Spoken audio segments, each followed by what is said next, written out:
Assalamualaikum warahmatullahi wabarakatuh. Perkenalkan, nama saya Siti Maryam, NIM I1A21919, mata kuliah Fiqhullah. Baiklah, di sini saya akan menjelaskan materi tentang bangsa dan bahasa rumpun Smith. Yang pertama yaitu asal-usul bahasa Arab. Bahasa Arab merupakan rumpun dari bahasa Smith dan mempunyai anggota penutur yang banyak. Bangsa Semit berikut bahasanya dinisbahkan dari putra Nabi Nuh yang bernama Sam ibnu Nuh. Gadis keturunan Sam inilah yang melahirkan berbagai bangsa dan bahasa, di antaranya bangsa Akadia, Kanaan, Ethiopia, Arab, dan sebagainya. Namun seiring dengan perjalanan umat manusia dari sekian rumpun bahasa Semit, yang tersisa sampai sekarang hanyalah bahasa Arab.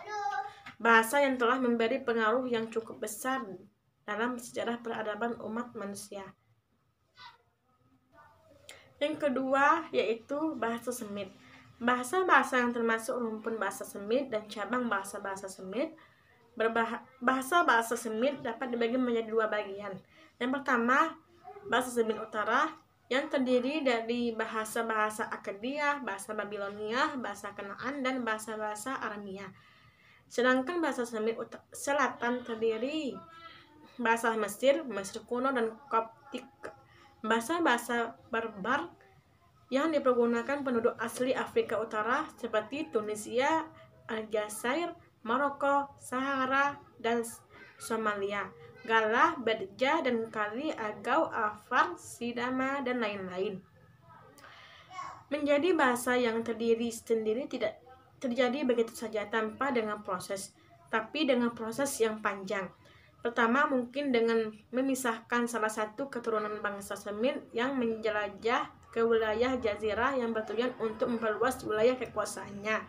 Kemudian proses selanjutnya terbentuklah kebudayaan yang lain yang sudah berada dengan bangsa pertama, yang akhirnya tercipta alat komunikasi yang tampaknya berbeda dengan bahasa aslinya. Secara pembentukan bahasa adalah proses kata dan kalimat selama beberapa abad.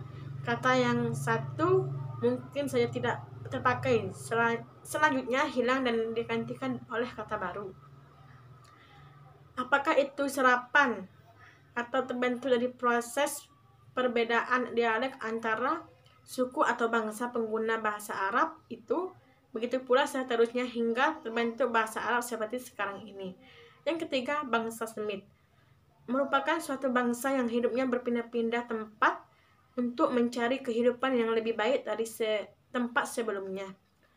Berbagai penelitian telah dilakukan untuk mencari kebenaran tentang bahasa tertuanya dan kawasan asal bangsa Semit. Peran peneliti dalam hal ini sangatlah penting untuk menambah pengetahuan bagi masyarakat dunia. Namun, berbeda pendapat para ahli dalam menentukannya. Istilah Semit diberikan kepada bangsa Aramia, Finikia, Iberia, Arabia, Yamania, dan Babilia, Asyuria. Bahasa Semit adalah istilah yang merupakan gabungan dari bahasa-bahasa yang berdekatan yang dinisbahkan kepada Sam bin Nuh. Yang keempat, asal dari para penuturnya. Bahasa Semit adalah bahasa-bahasa Semit yang dipergunakan oleh bangsa-bangsa dari keluarga besar Sam beserta cabang-cabangnya yang berasal dari dia pula. Dalam waktu lama, para ahli telah memperoleh petunjuk tentang hubungan antara keluarga-keluarga bahasa itu, yakni setelah ditemukan peninggalan-peninggalan dan dokumen-dokumen tertulis dari bahasa-bahasa Asyur, Punisia, Yaman kuno, dan Kanasia Hasbi. Menurut Ramadan Abdul Tawaf, berbeda pendapat ulama dalam menetapkan negeri asal bangsa Semit. Di antaranya yang pertama yaitu negeri asal bangsa Semit adalah Afrika. Pendapat ini dikemukakan oleh Theodor Doldeke. Ia mengatakan bahwa keserumpunan bangsa Semit dan bangsa Hamid menunjukkan bahwa kawasan asal bangsa Semit adalah Afrika. Yang kedua, negeri asal bangsa Semit adalah Armenia. Pendapat ini dikemukakan oleh seorang peneliti dari Prancis bernama Renan. Ia mengatakan bahwa bangsa Semit berasal dari berbagai kawasan di Armenia. Renan berdasarkan teori ini pada kitab Perjanjian Lama, yaitu ayat 10 butir 30 berbunyi, daerah kediaman mereka terbentang dari Mesir ke Arab Sefar, yaitu pegunungan di sebelah timur. Yang ketiga yaitu negeri asal bangsa Semit adalah Babilonia.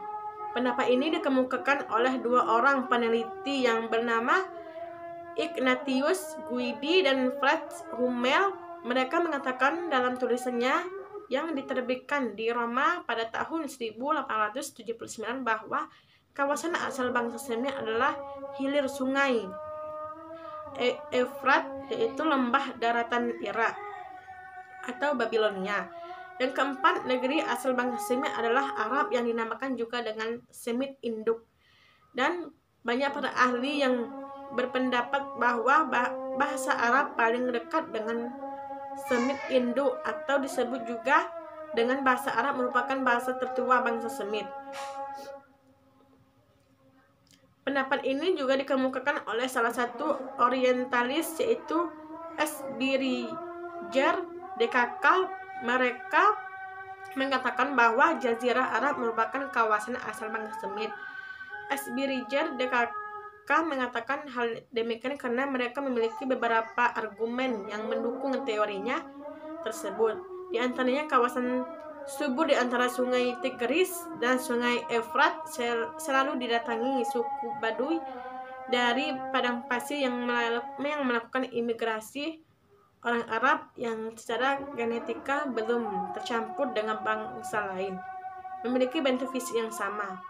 Baiklah, itulah yang dapat saya sampaikan. Saya akhiri. Wassalamualaikum warahmatullahi wabarakatuh.